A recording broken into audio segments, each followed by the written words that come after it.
Hello everyone. So today we are going to start chapter number 8 of class 12th biology, that is human health and disease.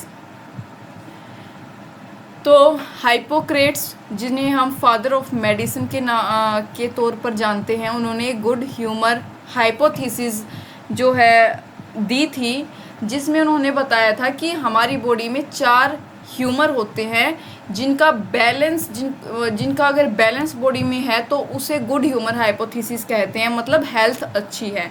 और उनके according जो humours थे वो थे yellow bile, black bile, कफ and blood. और फिर उन्होंने जो डिस्कवर किया कि जिन भी इंडिविजुअल में ब्लैक बाइल ह्यूमर की क्वांटिटी ज़्यादा होती है वो हॉट पर्सनैलिटी से बिलोंग करते हैं, और उनमें जो फीवर होने के चांसेस हैं वो सबसे ज़्यादा होते हैं। लेकिन विलियम हार्वे, जिन्होंने ब्लड सर्कुलेशन के कंसेप्ट को डिस्कवर किया था, उन्होंने इस थ्योरी को डिसअप्रूव कर दिया। ठीक है, तो ये थ्योरी जो है दी किसने थी? हाइपोक्रेट्स ने, लेकिन इसको डिसअप्रूव कर दिया था विलियम हार्वे ने। उन्होंने देखा कि जो ब्लैक बाइल ह्यूमर जिनमें है क्वांटिटी बेशक ज़्यादा है, ऐसा नहीं है कि उनको फीवर है, वो हॉट पर्सनैलिटी है या फीवर होने के चांसेस उनमें ज़्यादा है, वो बिल्कुल हेल्दी पाए गए थे। जबकि जिनमें येलो बाइल वगैरह है, फीवर के चांसेस उनमें भी थे। तो इस जो हाइपोथेसिस को उन्होंने डिसअप्रूव किया। अब बात करते हैं हेल्थ की। हेल्थ क्या होती है? तो बेसिकली हेल्थ का मतलब ये नहीं होता कि आप में कोई बीमारी नहीं है या आप फिज़िकली फिट हो। हेल्थ का मतलब है कि आप सोशली, मेंटली और फिज़िकली तीनों एस्पेक्ट से बिल्कुल जो है स्वस्थ हो। ठीक है, कंप्लीट आपकी वेलनेस है सोशली, मेंटली और फिज़िकल एस्पेक्ट पे। तो हेल्थ जो है अफेक्ट हो सकती है जेनेटिक डिसऑर्डर की वजह से। जेनेटिक डिसऑर्डर होते हैं कि पेरेंट्स या ऑफस्प्रिंग में जो डिसऑर्डर या डिसीज़ ट्रांसमिट हुई हो इन्फेक्शन से या लाइफस्टाइल। ठीक है, कुछ लोग होते हैं बहुत सीडेंट्री लाइफस्टाइल जीते हैं, जिनकी वजह से उनमें ओबेसिटी, हाइपरटेंशन जैसी बीमारियां हो जाती हैं। तो नेक्स्ट बात करें डिसीज़। डिसीज़ क्या होता है कि फंक्शनिंग ऑफ वन और मोर ऑर्गन्स और system of bodies adversely affect, कि जो फंक्शनिंग है एक से ज़्यादा ऑर्गन की हमारी बॉडी में वो अफेक्ट हो जाए, उसे हम डिसीज़ कहते हैं। दो टाइप की डिसीज़ होती है, कॉन्जेंटाइल यानी जो जन्मजात होती है, जेनेटिक डिसऑर्डर भी उसे कहते हैं, और एक एक्वायर्ड मतलब जो आफ्टर बर्थ एक्वायर हुई हो बॉडी में। ठीक है, जन्म के समय नहीं थी लेकिन बाद में आ गई बॉडी में। ठीक है, एक्वायर्ड डिसीज़ भी 2 फर्दर क्लासेस में डिवाइड हुई है, communicable and non communicable acquired disease. Communicable एक इन्फेक्शियस डिसीज़ होती है जो ट्रांसफ़र हो जाती है एक से दूसरे में। ठीक है, और नॉन कम्युनिकेबल, नॉन ट्रांसफरेबल होती है, जैसे हमारे cancer, allergy, deficiency disease, degenerative disease. और जबकि कम्युनिकेबल के तो ये बैक्टीरियल हम आगे सारे पढ़ेंगे, ये सारे जो है कम्युनिकेबल के ही एग्जाम्पल है, जैसे bacterial, viral, protozoan, helminths, fungal. आते हैं पैथोजन। पैथोजन होते हैं जो डिसीज़ कोज करते हैं। ठीक है, जो ऑर्गेनिज्म जैसे हमारा वायरस, बैक्टीरिया, हेलमिन्स, ये सारे जो है पैथोजन ही हैं जो हमारे शरीर में बीमारी को जन्म देते हैं। Mode of transmission in pathogens का क्या क्या हो सकता है? सबसे पहले एयरबोर्न डिसीज़ होती है, ड्रॉपलेट इन्फेक्शन जिसे कहते हैं, जैसे न्यूमोनिया और कॉमन कोल्ड हमारा कैसे होता है, जैसे छींकने से या फिर एक दूसरे के कांटेक्ट में उन्होंने छींक दिया, वो हमने इनहेल कर लिया। ठीक है, इन्फेक्टेड ऑब्जेक्ट्स थे, ऐसे जो है ड्रॉपलेट। आप ड्रॉपलेट से अंदाज़ा लगाना कि अब मुझे कोई इन्फेक्शन है, मुझे जुकाम हो गया, अब मेरे छींकने से, मेरे खांसने से मेरे साइड वाले इंसान को या मेरे आसपास वाले जो भी इंडिविजुअल हैं उनको भी ये इन्फेक्शन ट्रांसमिट हो सकता है। ठीक है, नेक्स्ट बात करें वेक्टर बोर्न डिसीज़ की। इसमें जो है जैसे malaria, filariasis, chikungunya, dengue, vector होता है कि एक मीडियम, ठीक है, जिस बीमारी को किसी मीडियम के थ्रू हमारे अंदर आए, जैसे मच्छर है। ठीक है, डेंगू के मच्छर जिसे कहते हैं, फीमेल एनोफिल्स मॉस्किटो होती है, मलेरिया कोजिंग होता है वो। ठीक है, जिसमें वेक्टर की ज़रूरत हो। By contaminated food and water, contaminated food या वाटर से जो बीमारी हो जाए। ठीक है, कंटेमिनेटेड जो दूषित होता है। ठीक है, टाइफाइड, एमीबियोसिस, एस्केरिया, सारे इसके एग्जाम्पल। सेक्शुअल इंटरकोर्स से हो। ठीक है, जिसे STI के नाम से जानते हैं, sexually transmitted infection. AIDS, hepatitis B, gonorrhoea, genital herpes, genital wart, syphilis, ये सारे जो हैं STI के एग्जाम्पल है। अब शुरू करते हैं बैक्टीरियल डिसीज़, ठीक है। बैक्टीरियल डिसीज़ में सबसे पहले आती है टाइफाइड, इसे हम एंटेरिक फीवर भी कहते हैं, और पैथोजन जो इसका वो है सैल्मोनेला टाइफी बैक्टीरिया, ठीक है।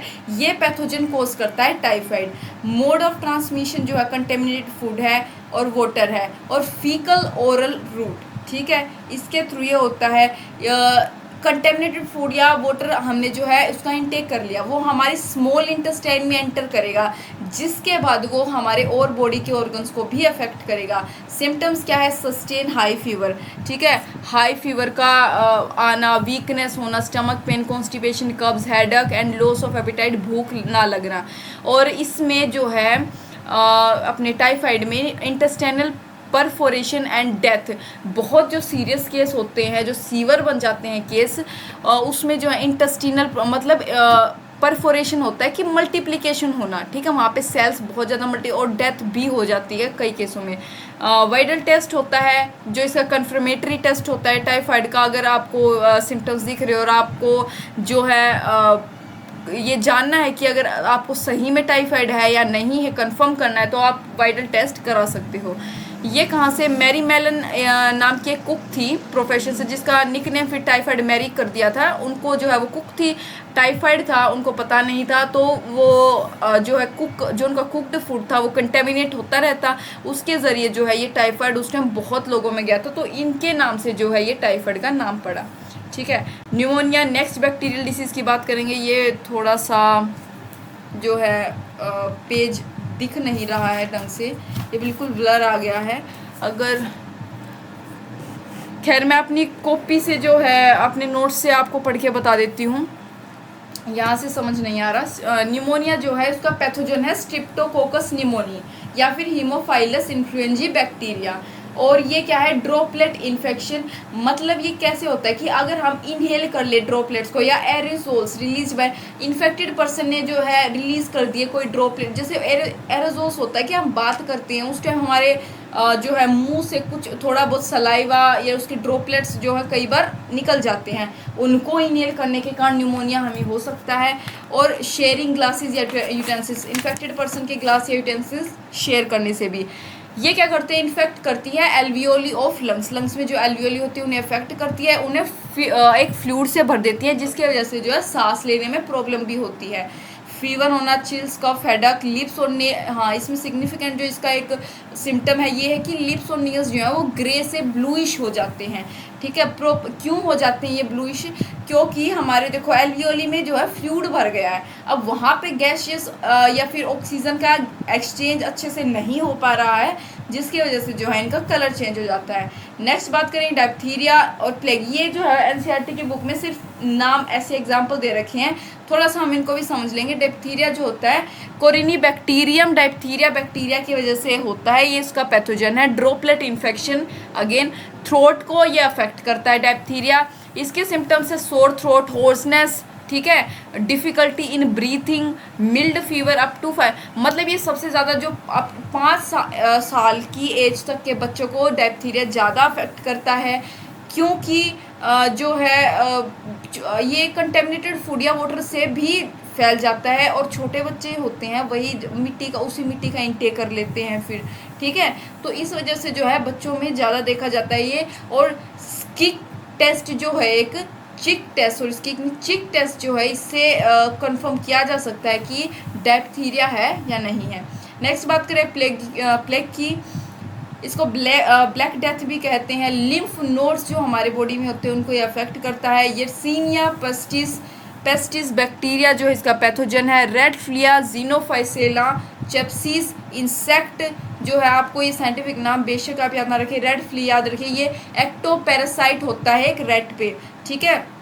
सिम्टम्स है high fever, bubo, lump in groin या आर्मपिट, मतलब आर्मपिट या ग्रोइन पे जो एक अपनी लंप वो क्या बोलते हैं उसको, कुंभ सा हो जाता है ना एक, ऐसा भी ये प्लेग का अपना एक सिम्टम है। रेड पैचेस होना स्किन पे जो वाइट हो जो रेड पैच देखो इनिशियल स्टेज पे तो रेड दिखेंगे, रेड से फिर वो ब्लैक हो जाएंगे, जो मतलब फिर क्या है एक डेथ का ही कोज है, ठीक है। नेक्स्ट बात करें डायसेंट्री की।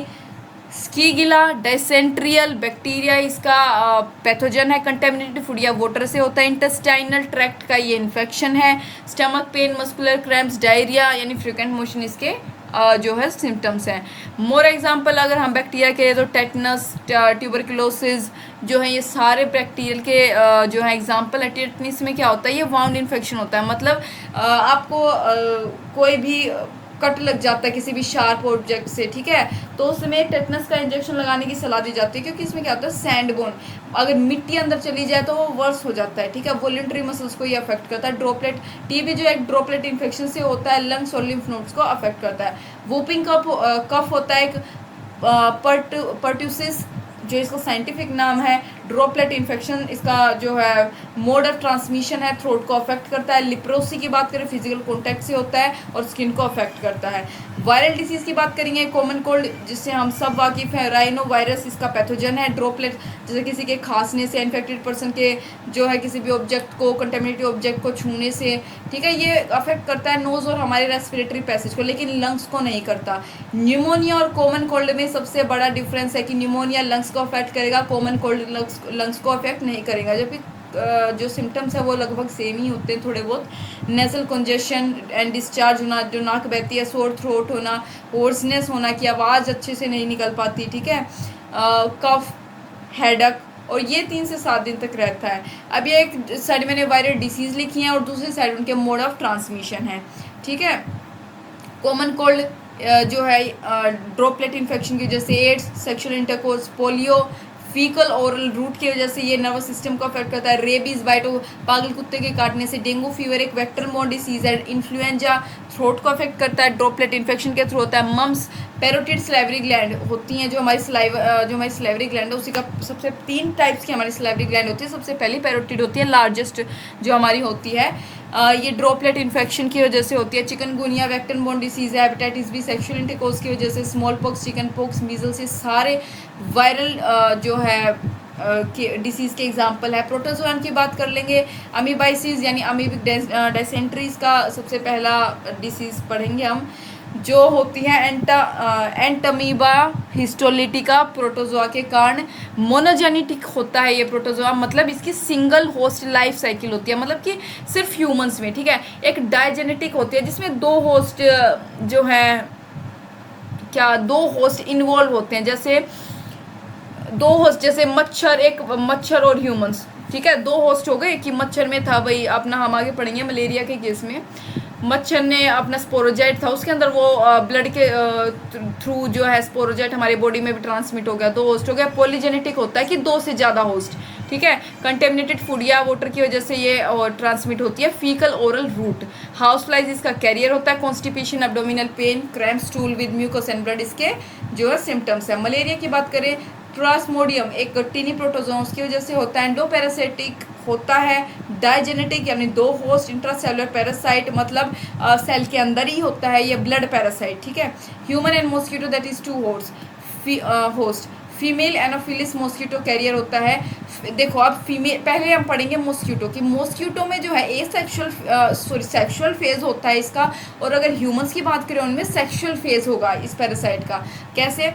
As sexual phase of malarial parasite occur in female Anopheles mosquito, host of malarial parasite do not. इसमें जो है सेक्सुअल फेज कैसे, मतलब इसमें अपने आप मल्टीप्लाई होता है, मल्टीप्लाई होकर सलाइवरी ग्लैंड में जाता है। ये आगे हम एक फ्लो चार्ट के थ्रू देखेंगे। तो इस वजह से जो है अब सेक्सुअल फेज मलेरियल पैरासाइट का इस मॉस्किटो में हो रहा है, तो ये इसको अफेक्ट नहीं करता, कोई हार्म नहीं होता मॉस्किटो को, ठीक है। ए sexual phase in man intermediate, ठीक है। अब ए सेक्सुअल फेज किस में होता है? ह्यूमंस में, जो उसका इंटरमीडिएट है।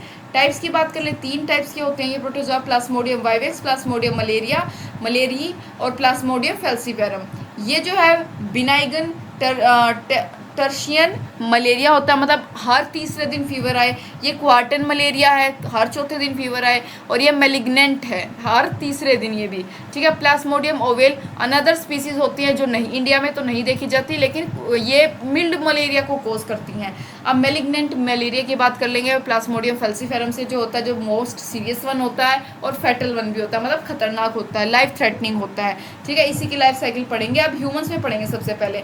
इसमें मल्टीपल फीजन होता है, मतलब ए सेक्शुअल टाइप मैंने आपको बता दिया था, ठीक है। सेक्शुअल होती है मॉस्किटो में, ए सेक्शुअल टाइप में मल्टीपल फीजन होता है, ठीक है। इन्फेक्टिव स्टेज जो है प्लाज्मोडियम की वो होती है स्पोरोजोइट, ठीक है। स्पोरोजोइट होती है। प्लाज्मोडियम जो है इनिशियल सबसे पहले जो प्लाज्मोडियम है ये लीवर सेल में एंटर करता है, लीवर सेल में वो आरबीसी में जाता है। ह्यूमन बॉडी में जो है स्पोरोजाइट के तौर पे एंटर किया, ठीक है, बाय फीमेल एनाफिलिस मॉस्किटो ने। मुझे जैसे मुझे क्या, किसी को भी मान लो काट लिया तो उसकी बॉडी में स्पोरोजाइट यानी जो इन्फेक्शियस फॉर्म है उसके फॉर्म में एंटर किया, वो लीवर में चला गया ब्लड के थ्रू, ठीक है, लीवर में पहुंच गया। अब parasite initially multiply liver cell में, इनिशियली तो लीवर सेल में मल्टीप्लाई करेगा ए सेक्शुअल यानी मल्टीपल फीजन के थ्रू। उसके बाद वो जो है बस्टिंग द सेल, वो फिर क्या होगा, बस्ट हो, मतलब वो सेल जो है वो अपना इनिशियली मल्टीप्लाई हो रहे हैं तो वो सेल एक टाइम पे बस्ट हो जाएंगे, जो ब्लड में रिलीज हो जाएंगे, ठीक है। मल्टीपल फीजन स्काइगोगोनी भी जिसे हम कहते हैं, देखो डायग्राम देखो, स्पोरोजोइट है, लीवर सेल में गया, लाइव सेल नहीं है, लीवर सेल आएगा, ठीक है। उसके बाद ये ग्रो इन साइज, फीडिंग से साइज बढ़ता गया, मल्टीपल फीजन हुआ, ये अपना मीरोजोइट्स ये लीवर सेल, ये इसका बस्टिंग हो गई, ठीक है। मीरोजोइट्स बस्ट होके बाहर, कुछ फिर आरबीसी पे अटैक करेंगे और कुछ अटैक करेंगे लीवर सेल्स पे, और साइकिल ऐसे ही रिपीट होती रहेगी। इस साइकिल को हम कहते हैं प्री अरिथ्रोसाइटिक साइकिल। अरिथ्रोसाइट क्या होते हैं, हमारे आरबीसी को हम कहते हैं, तो ये प्री अरिथ्रोसाइटिक साइकिल है। आप बात करेंगे अरिथ्रोसाइटिक साइकिल के, दोनों ही ह्यूमंस में होती है। उसके बाद मीरोजाइट्स जो है लीवर सेल से हमारे हीमोग्लोबिन में आ गए, ठीक है, ये हमारे आरबीसी हीमोग्लोबिन में एंटर कर लिया, मीरोजाइट्स आ गए अंदर। उसके बाद ये हमारे आरबीसी, ये हमारे हीमोजोइन ग्रेन्यूल्स, ये ग्रेन्यूल्स में जो है कन्वर्ट हो गए।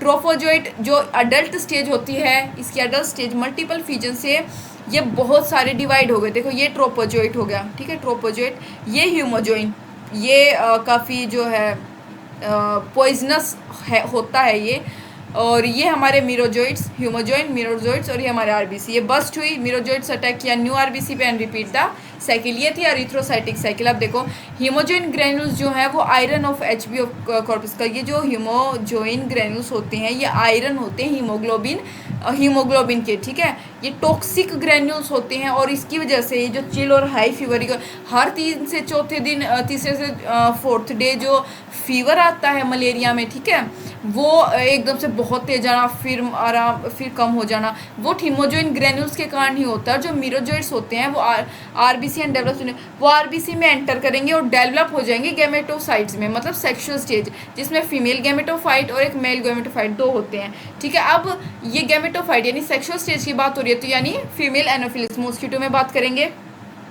इन्फेक्टिव स्टेज जो है प्लाज्मोडियम की वो होती है गैमेटोसाइट, ठीक है, takes up with blood meal. अब देखो, अब एक किसी भी ह्यूमन बींग को मलेरिया है, ठीक है, उसके अंदर है भाई क्या है, मीरोजोइट्स थे, मीरोजोइट्स अपना जो इन्फेक्शियस थे वो फिर आरबीसी में डेवलप हो गए थे गैमेटोसाइट यानी सेक्सुअल स्टेज थी, फीमेल और मेल 2 में।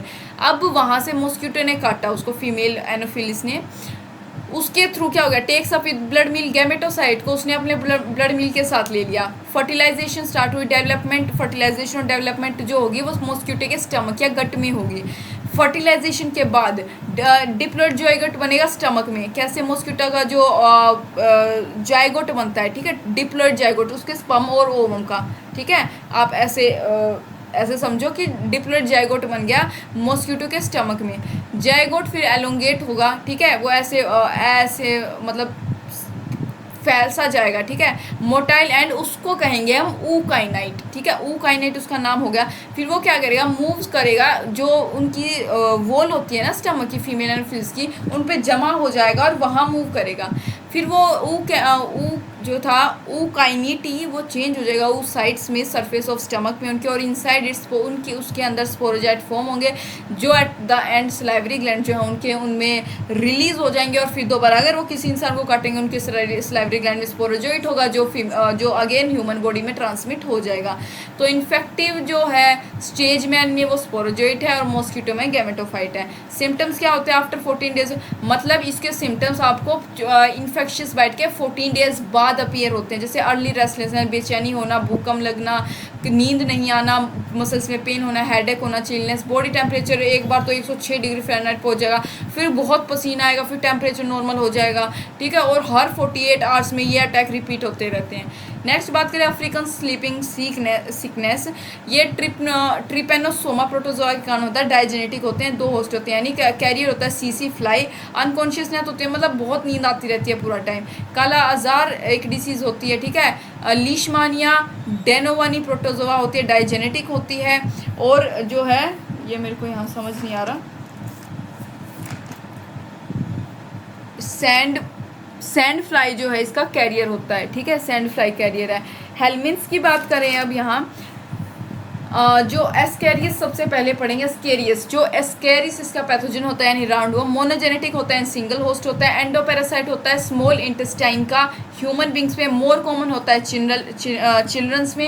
Eggs of parasite are excreted along with excreta, मतलब जो पैरासाइट के एग्स होते हैं वो एक्सक्रीट होते हैं इन्फेक्शियस पर्सन से, ठीक है, जो सोयल में मिक्स हो जाते हैं और कंटेमिनेट सोयल को और वाटर को और प्लांट्स को कंटेमिनेट कर देते हैं। फिर हेल्दी पर्सन कंटेमिनेटेड वाटर या फूड का इंटेक करता है, जिसकी वजह से उसके अंदर भी एस्केरियस हो जाता है। इसके जो सिम्टम्स होते हैं, इंटरनल ब्लीडिंग होना, मस्कुलर पेन, फीवर, एनीमिया यानी खून की कमी, blockage of intestinal passage. Infective stage जो होती है वो एम्ब्रोनेटेड एग्स फाउंड इन सेल्स, ठीक है। नेक्स्ट बात करेंगे फाइलेरियसिस की, यानी एलिफेंटिएसिस इसको कहते हैं, व्यूचीरिया या फाइलेरियल वोम इसके पैथोजन है, डब्लू बेनक्रोफ्टियन, डब्लू मेलेई भी इसके पैथोजन है, डायजेनेटिक होते हैं, मतलब 2 होस्ट होते हैं। पैथोजन्स जो होते हैं, bite of female culex mosquito vector, female culex mosquito के काटने से जो है फाइलेरियसिस होता है, और मलेरिया के केस में हमने पढ़ा था फीमेल एनोफिलिस मॉस्किटो कैरियर होती है। Slowly developing chronic infection, inflammation of the organ which they live, अगर वो किसी बॉडी के अंदर एंटर कर गए तो मतलब स्लोली जो है वो क्रोनिक इन्फेक्शन या इन्फ्लेमेशन डेवलप करते हैं बॉडी में, ठीक है, वो लिम्फेटिक वेसल्स को अफेक्ट करते हैं, या फिर swelling of legs, scrotum and other parts of body.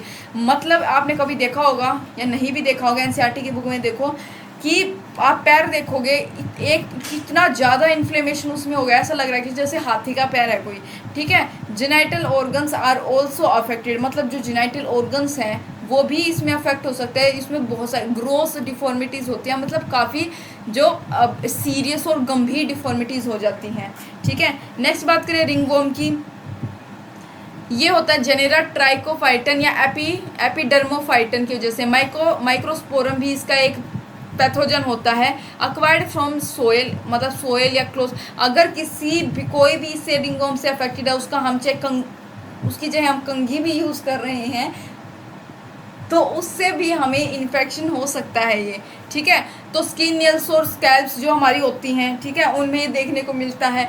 Dry scaly legion, symptoms इसके जो है मतलब ड्राई स्केली लीजन मतलब ऐसे आप उसमें देखना है एनसीईआरटी की बुक में, ठीक है, से वाइट पैचेस हो जाते हैं, बहुत ईचिंग होती है, अगर हीट और मॉइस्चर में तो ये और ज़्यादा वर्स हो जाता है।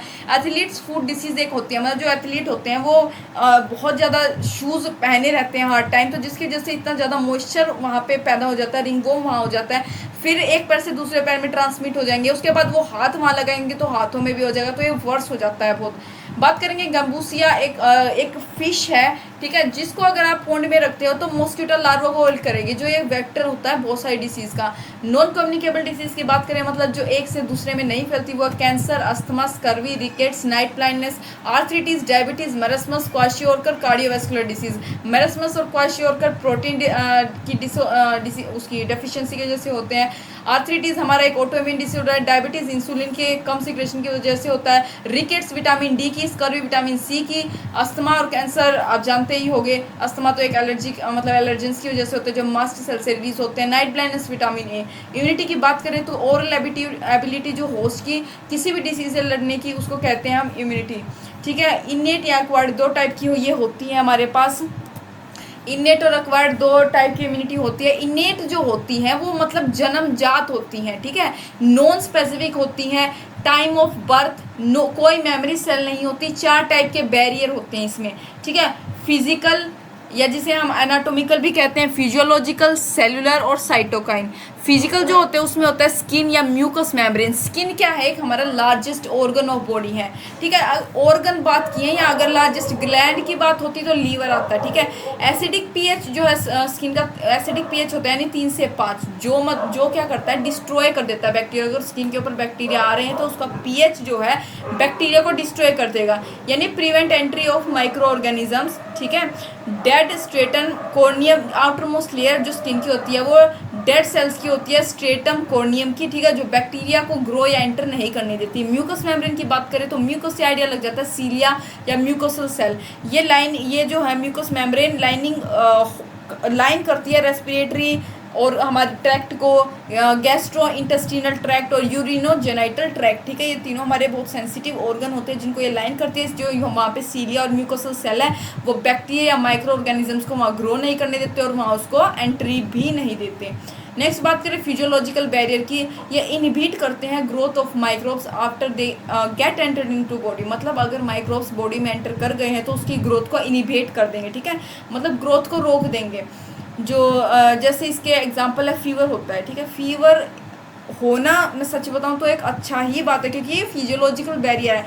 ये आपके अंदर जो पैथोजन या बैक्टीरिया एंटर कर गया है उसके रिस्पॉन्स में स्टिमुलेट हो रहा है, ठीक है, उसको बाहर निकालने के लिए फीवर होता है। जैसे हाई टेम्परेचर बॉडी का फीवर में हो जाता है, एसिड इन स्टमक, ठीक है, स्टमक या वजाइना में जो एसिड होता है हमारा HCl वगैरह, बॉडी सिक्रेशंस होती है जैसे सलाइवा, ठीक है, टीयर, स्वेट, कैरुमिन, इनमें सब में लाइसोजाइम एंजाइम होता है जो बैक्टीरिया की ग्रोथ को इनहिबिट करता है। नेक्स्ट बात करें सेलुलर की, तो सेलुलर में जो है 5 होते हैं, एक न्यूट्रोफिल्स, 4 होते हैं न्यूट्रोफिल्स जिसमें PMNL पॉलीमॉर्फो न्यूक्लियर ल्यूकोसाइट जिसे कहते हैं, monocyte, macrophages, natural killer NK sales.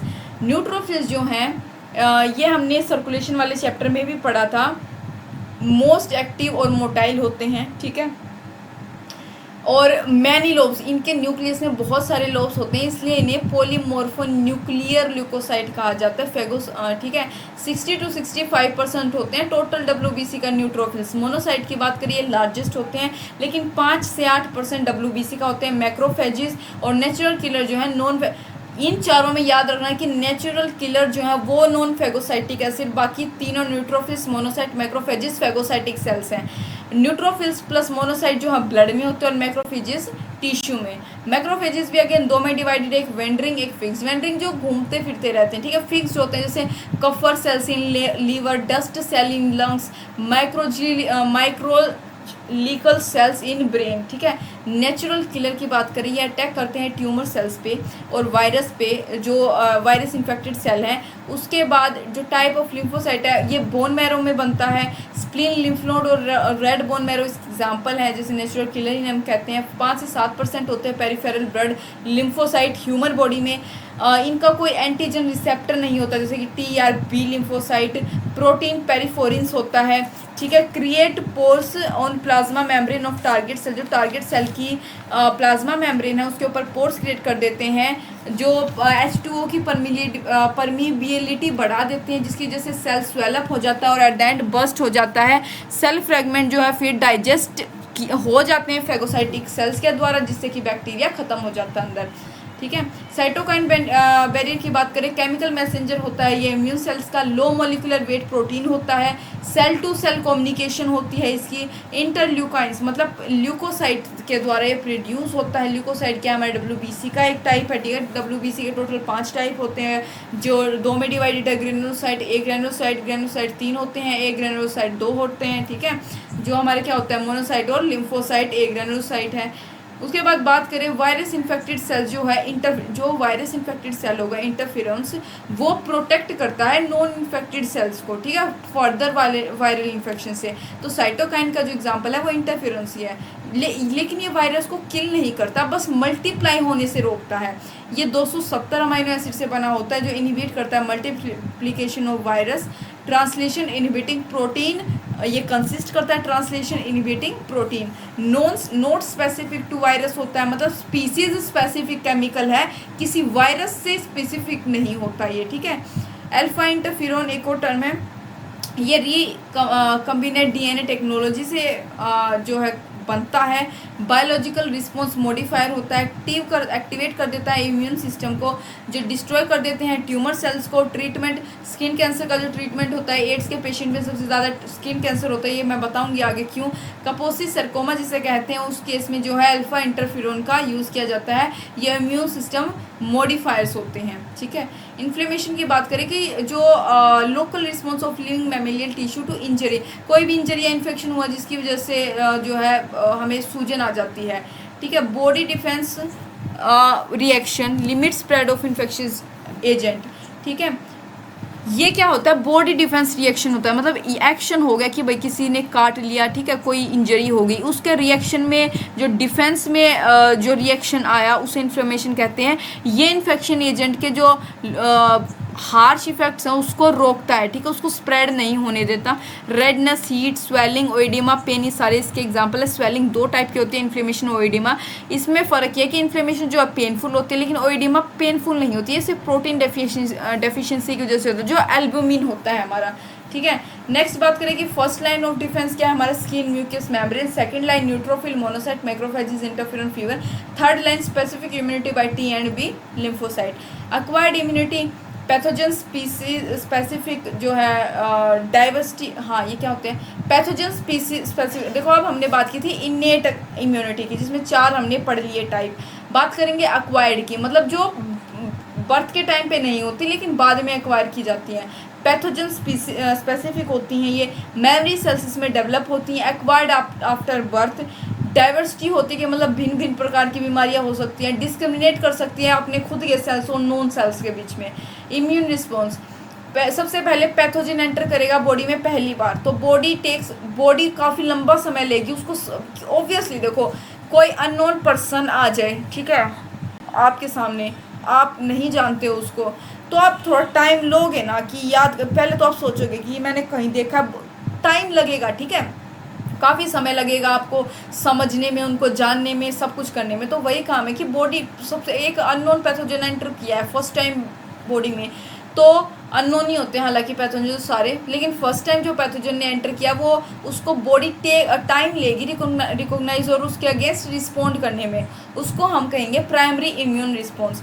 फिर ये क्या होता है, स्लो और लो इंटेंसिटी का होता है, लेकिन मेमोरी जो है ऑफ दिस इनकाउंटर इमेज, लेकिन जो इसमें फिर मेमोरी बनी, अब भैया एक बार हमने पहचान लिया, ठीक है, टाइम लगा, स्लो था, लो इंटेंसिटी का, लेकिन मेमोरी बन गई। अब नेक्स्ट टाइम वो पैथोजन आएगा तो भाई पहचान में आ जाएगा, ठीक है भाई ये तो ये वही था, ठीक है।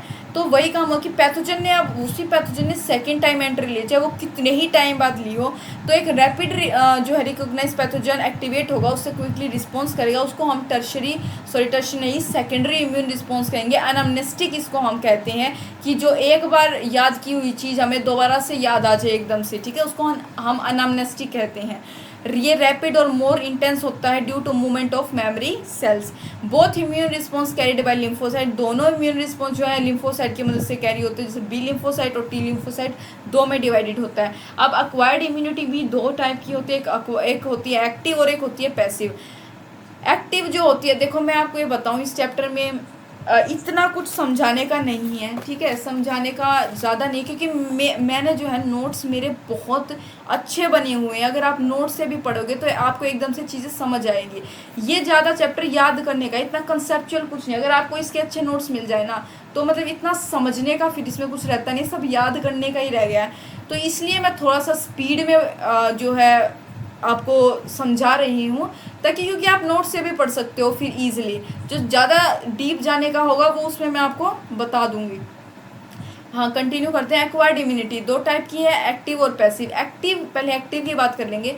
एक्टिव जो होती है वो होस्ट एक्सपोज्ड टू एंटीजन, मतलब जो होस्ट है वो एंटीजन से एक्सपोज होता है, ठीक है, मेरी होस्ट की जो बॉडी है उसमें जो है एंटीजन से वो एक्सपोज होगा और एंटीबॉडीज उसके बाद कैसे, मतलब जो एंटीजन्स है ना वो लिविंग या डेड माइक्रोब्स की फॉर्म में होस्ट की बॉडी में एक्सपोज किए जाते हैं, जिसके बाद एंटीबॉडीज प्रोड्यूस हो जाती हैं बॉडी में उस एंटीजन के अगेंस्ट, ठीक है। फिर क्या है, ये एक स्लो और लॉन्ग लास्टिंग प्रोसेस होता है, कोई साइड इफ़ेक्ट नहीं होते। Immunity develops after natural infection और वैक्सीनेशन। उसके बाद अब आपने एंटीजन उसके अंदर जो है एक्सपोज कर दिए थे, एंटीबॉडीज प्रोड्यूस हो गई। अब जो है ये इम्यूनिटी डेवलप होगी, कोई भी अगर नेचुरल इन्फेक्शन या वैक्सीनेशन हुई है उसके बाद ये इम्यूनिटी डेवलप हो जाएगी। ये भी अगेन दो टाइप की है, नेचुरल एक्टिव इम्यूनिटी और आर्टिफिशियल एक्टिव इम्यूनिटी। नेचुरल की बात करिए, एक्वायर्ड होती है जब antigen get enter into body, जब एंटीजेंस हमारी बॉडी में एंटर कर जाए किसी भी नेचुरल इन्फेक्शन के दौरान, ठीक है। Person who has recovered from attack of small pox और मीजल्स और mumps become immunized for this disease for life time. अब देखो, एक इंसान को स्मॉल पॉक्स, मीजल्स या मम्प हो गया है एक बार, ठीक है, मम्प वाली डिसीज हो गई है, तो उसकी बॉडी में एंटीबॉडीज उसके अगेंस्ट प्रोड्यूस हो गई हैं, वो लाइफ टाइम तक रहेगी। अगर दोबारा से उसका बैक्टीरिया वायरस बॉडी में आता है तो वो उसको ऑटोमेटिकली किल कर देती है, ठीक है। तो नेचुरल एक्टिव इम्यूनिटी जो ऑटोमेटिक बन जाती है बॉडी में कि एक बार ये बीमारी हो गई तो दोबारा नहीं होगी अब, क्योंकि हमारी बॉडी में उसके अगेंस्ट एंटीबॉडीज बन चुकी हैं। आर्टिफिशियल एक्टिव इम्यूनिटी की बात करें तो डेवलप्स आफ्टर वैक्सीनेशन और by injecting microbes delivery during. अब हम इम्यूनाइजेशन कराते हैं, ठीक है, उस टाइम क्या करते हैं, क्या होता है कि इंजेक्शन लगाए जाते हैं, ठीक है, जिसमें माइक्रोब्स डेलिबरेटली मतलब जानबूझकर बॉडी के अंदर जो है एक्सपोज किए जाते हैं होस्ट बॉडी में। जैसे पोलियो का वैक्सीन लगता है, ठीक है, छोटे बच्चों को पोलियो की वैक्सीन लगती है, क्यों लगती है, अब उस टाइम उस दौरान पोलियो थोड़ी हो रखा उनको, क्योंकि अगर आगे जाके कोई पोलियो का वायरस एंटर कर जाए बॉडी में तो वो उसके अगेंस्ट एंटीबॉडीज बन जाएंगी ऑटोमेटिकली, ठीक है, तो वो उसको किल कर देंगे, तो पोलियो नहीं हो पाएगा, ठीक है। ये देखो रिकैप है, नेचुरल आर्टिफिशियल दो होती है, natural by natural infection disease और आर्टिफिशियल बाय वैक्सीनेशन। बात करेंगे पैसिव की, तो पैसिव क्या होता है, व्हेन रेडीमेड एंटीबॉडीज, जब रेडीमेड एंटीबॉडीज पहले से बनी हुई एंटीबॉडीज डायरेक्टली, अब इसमें तो क्या था, एंटीजन के अगेंस्ट एंटीबॉडीज बॉडी में प्रोड्यूस हुई थी। पैसिव में तो भाई एंटीबॉडीज जो है रेडीमेड एंटीबॉडीज डालनी पड़ती है, ठीक है, कोई प्रोड्यूस नहीं होती बॉडी में। Given to protect body against foreign agent से बचाने के लिए, जैसे ये फास्ट और इमीडिएट रिलीफ होता है, ठीक है। ये तो भाई स्लो और लॉन्ग लास्टिंग होता है, कैसे क्या, मेरे को कोई बीमारी नहीं है, ठीक है, लेकिन उसके अगेंस्ट मैंने जो है एंटीजन ले लिए हैं, तो फिर जो मेरे को कोई इन्फेक्शन होगा, कोई दिक्कत होगी तो तभी वो एक्टिवेट होंगे, ठीक है, लेकिन लॉन्ग लास्टिंग है कि अभी कोई बीमारी है नहीं। इसमें क्या होता है कि अगर एकदम से कोई जैसे स्नेक ने बाइट कर लिया, ठीक है, उसका वेनियस जो है इंजेक्शन लगाया जाता है कि बिल्कुल उसी टाइम उसी दौरान जो है उसका रिएक्शन, क्योंकि हमें चाहिए होता है फास्ट और इमीडिएट रिलीफ।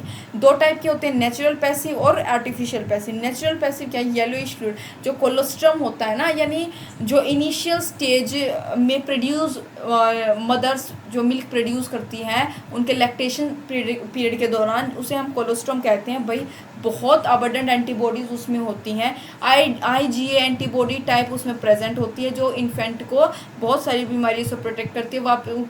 उसके बाद जो है जो प्लेसेंटा से भी, जब बच्चा वोम्ब में होता है प्लेसेंटा के थ्रू भी, जैसे IgG हमारी एक एंटीबॉडी है जो, मतलब एक मैं बात बताऊँ, IgG ये एक इकलौती ऐसी एंटीबॉडी होती है जो प्लेसेंटा को क्रॉस कर सकती है। ये एंटीबॉडी प्लेसेंटा के थ्रू इन्फेंट में आ जाती है, ठीक है, जो बचाती है उन्हें बहुत सारी बीमारियों से आगे। आर्टिफिशियल पैसिव की बात करें, प्रीफॉर्म्ड एंटीबॉडीज़, जो प्रीफॉर्म्ड पहले से बनी एंटीबॉडीज़ डायरेक्टली इंजेक्ट कर दी जाए, जिसका एंटीवीनम आफ्टर स्नेक बाइट मैंने बताया, एंटी टेटनस सीरम, ठीक है, टेटनस का इंजेक्शन लगाते हैं, हमको टेटनस का बोलते हैं लोकल में कि टेटनस का इंजेक्शन लगा लो, वो एंटी टेटनस सीरम ही होता है, ठीक है, जो उसके इफेक्ट को इमीडिएटली ख़त्म करता है। ये इसका रिकेप है। नेचुरल आर्टिफिशियल दो होते हैं, placenta colostrum injection ATS ADS एंटीवीनम, ठीक है। तो ये जो है हमारा एक्टिव और एक्वायर्ड इम्यूनिटी दो टाइप की थी, ये दोनों हमने पढ़ ली। आप नोट्स से अच्छे से रीडिंग ले लें एक बार। लिम्फोसाइट की बात करेंगे, ये स्मॉलेस्ट WBC होता है, 20 से 25% टोटल WBC का होता है, ठीक है। जो ए ग्रेनुलोसाइट WBC का सेकंड टाइप लिम्फोसाइट, ये वो है। ल्यूकोसाइट और WBC ए ग्रेनुलोसाइट, हाँ मैंने जो बताया आपको, न्यूक्लियस इनका लार्ज और राउंडेड होता है, रेड बोन मैरो में ये बनते हैं। रेड बोन मैरो में स्टेम सेल होते हैं अनडिफ्रेंशिएटेड, ठीक है, जो इमैच्योर लिम्फोसाइट को जन्म देते हैं। अब इमैच्योर लिम्फोसाइट जो है वो कहाँ कहाँ माइग्रेट होती है? सबसे पहले माइग्रेट टू थाइमस, थाइमस में थाइमस ग्लैंड जो होती है ब्लड के थ्रू, और फिर मैच्योर भी लिम्फोसाइट थाइमस ग्लैंड में ही होते हैं, जिन्हें हम टी लिम्फोसाइट कहते हैं। थाइमस ग्लैंड से याद रखना, टी लिम्फोसाइट 60 to 70%। नेक्स्ट बात करें मैच्योर इन बोन मैरो, जो बोन मैरो में मैच्योर है उन्हें बी लिम्फोसाइट कहते हैं, जो 20 से 30% होता है। और कुछ मैच्योर होते हैं खाली ब्लड में, जिन्हें हम नेचुरल किलर सेल्स भी कहते हैं, 5 से 7%। 4 टाइप की होती हैं हमारी टी सेल। जो थाइमस ग्लैंड में मैच्योर हो रहा है लिम्फोसाइट, वो 4 टाइप की हैं। हेल्पर टी सेल्स जो एक्टिवेट करती हैं हेल्पर सेल को, ठीक है, helper cell stimulate killer T cells. And ये क्या होगा, जो मतलब हेल्पर टी सेल्स एक्टिवेट हो गए, अब वो क्या करेंगे, किलर टी सेल्स को और बी सेल को जो है स्टिमुलेट करेंगे ताकि वो डिवाइड हो और क्लोन बनाए, ठीक है, अपने प्रोड्यूस इंटरल्यूकिन्स, इंटरल्यूकिन्स को फिर ये क्या करते हैं, प्रोड्यूस करते हैं, ठीक है। नेक्स्ट बात करें किलर टी सेल्स या साइटोटॉक्सिक टी सेल की। आप इतना डिटेल में जाके ना याद करें, मतलब ऐसे एक रीडिंग भी ले लेंगे तब भी ये माइंड में रह जाएगा, ठीक है। तो नेक्स्ट ये क्या करते हैं, टारगेट सेल कैंसीरियस सेल्स या इन्फेक्शन सेल्स को डिस्ट्रॉय कर देते हैं। Kill pathogen by secreting lymphocytic substances, इनको सिक्रेट करके पैथोजन को किल कर देते हैं। एंड परफोरेंस, एक सेल लाइसिस होता है परफोरेंस, ठीक है। नेक्स्ट बात करें सुप्रेसर टी सेल, ये सुप्रेस कर देता है किलर टी सेल्स को और हेल्पर टी सेल्स को, ठीक है। उसके बाद अगर ये सुप्रेस कर दिया इसने किलर टी सेल और हेल्पर टी सेल को, तो इसी की वजह से जो हमारा इम्यून सिस्टम है वो हमारे सेल्फ सेल्स पे अटैक नहीं कर पाता, ठीक है। मेमोरी टी सेल की बात करें, प्रीफॉर्म्ड बाय एक्टिवेटेड, ये क्या होता है, परफॉर्म्ड होता है बाय एक्टिवेटेड टी सेल्स को एक्टिवेट करके, और ये लिम्फेटिक टिश्यू में रहता है। डोंट किल पैथोजन और डोंट फॉर्म एंटीबॉडीज, ये पैथोजन को मारता नहीं है, ना ही एंटीबॉडीज बनाता। क्या कर देता है कि retain the memory of every, बस ये मेमोरी जनरेट करता जाता है। क्योंकि देखो भाई, अब एक बार पैथोजन आ गया तो हो गई अब वो प्रॉब्लम, तो अब क्या करेगा, अब दोबारा से वो पैथोजन एंटर करे तो एकदम से एंटीबॉडीज उसको जल्दी से फिगर आउट करके उसको मार दे, इसलिए मेमोरी टी सेल्स एक्टिवेट होता है। 2 टाइप की एक्वायर्ड इम्यूनिटी होती है अगर लिम्फोसाइट के बेस पे बात करें, एक सेल मीडिएटेड और एक एंटीबॉडी मीडिएटेड। सेल मीडिएटेड की बात करें CMI जिसको कहते हैं, इसको सेलुलर इम्यूनिटी भी कहते हैं, और एंटीबॉडी को ह्यूमरल इम्यूनिटी भी कहते हैं। सेल मीडिएटेड जो है वो टी सेल पे बेस्ड होती है और ये बी सेल्स पे। रिस्पॉन्सिबल फॉर, देखो ये सबसे ज़्यादा सिग्निफिकेंट और जो है इसका याद करने वाला पॉइंट सेल मीडिएटेड में यही है, यही क्वेश्चन आता है और मोस्टली कि ये जब कोई भी ऑर्गन ट्रांसप्लांट होता है, ठीक है, उस दौरान हमारी सेल मीडिएटेड इम्यूनिटी एक्टिवेट होती है। तो अगर ये इम्यूनिटी जो है मतलब क्या होगा कि अगर भाई किसी का ऑर्गन किसी में ट्रांसप्लांट करना है, अगर उसके सेल्स उसकी अब उसकी बॉडी में वो चला गया बिना मैच किए, कुछ भी किए वो डाल दिया हमने, तो उसके दूसरे के ऑर्गन के खिलाफ अब उसकी जो वो है इम्यून रिस्पॉन्स, वो एंटीबॉडीज जनरेट करेगा जो उस सेल को मार देगी। तो इसमें क्या होगा, ट्रांसप्लांट रिजेक्शन हो गया ना, तो क्या करेंगे, destroy tumour cell other foreign cell. तो इस वजह से सेल मीडिएटेड इम्यूनिटी वहाँ पे जनरेट हो जाती है। तो इसलिए सब कुछ ऐसे इजीली जो है हाँ कोई भी ट्रांसप्लांट ऑर्गन ट्रांसप्लांट नहीं हो पाता। Destroy tumour cell and other foreign cells को भी ये डिस्ट्रॉय करने में काम आती है। ये प्रोड्यूस करती है टी लिम्फोसाइट, बी लिम्फोसाइट जो है आर्मी ऑफ प्रोटीन को प्रोड्यूस करती हैं। ये रिस्पॉन्स करती है पैथोजन को इनटू ब्लड, ब्लड की बात की ह्यूमरल और एंटीबॉडी हम समझ के थे, प्रोटीन इनटू एंटीबॉडीज, ठीक है। ह्यूमरल इम्यूनिटी जो है प्रोटेक्शन देती है from extra cellular bacteria and virus, ठीक है, जो इन्फेक्ट करते हैं रेस्पिरेटरी या इंटेस्टिनल ट्रैक्ट को। नेक्स्ट बात करें T helper cells, most numerous of T lymphocyte में सबसे ज़्यादा टी हेल्पर सेल्स ही होते हैं 70%, जो की रोल होते हैं इम्यूनिटी में, ठीक है। इसका जो है रोल हमें क्या एड्स में पता चलेगा टी लिम्फोसाइट का।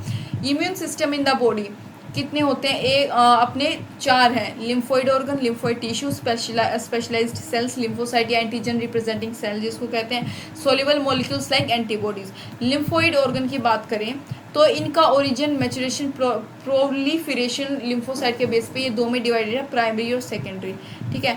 प्राइमरी में क्या है, इमेच्योर लिम्फोसाइट होते हैं, ठीक है। एंटीजन सेंसिटिव लिम्फोसाइट में ये कन्वर्ट हो जाते हैं यानी मैच्योर में, जैसे बोन मैरो हो या हमारा थाइमस। बोन मैरो क्या है, मेन लिम्फोइड ऑर्गन होता है जो सारे ब्लड सेल्स को लिम्फोसाइट के फॉर्म करता है। और थाइमस क्या एक लोब्ड ऑर्गन होता है जो बर्थ के टाइम पे तो बहुत बड़ा होता है, लेकिन जैसे जैसे उम्र बढ़ती है उसका साइज छोटा हो जाता है। सेकेंडरी की बात करें, साइट फॉर इंट्रैक्शन, यहाँ पे तो भाई मैचुरेशन हो गया, यहाँ पे इंट्रैक्शन होती है लिम्फोसाइट की एंटीजन के साथ, ठीक है, जो फिर आगे फर्दर मल्टीप्लाई होता है और इफेक्टर सेल में कन्वर्ट हो जाता है। After maturation secondary lymphoid organ वो बन जाता है। जैसे इसके एग्जांपल है spleen, lymph nodes, tonsils, pairs, patches of small intestine, appendix etcetera.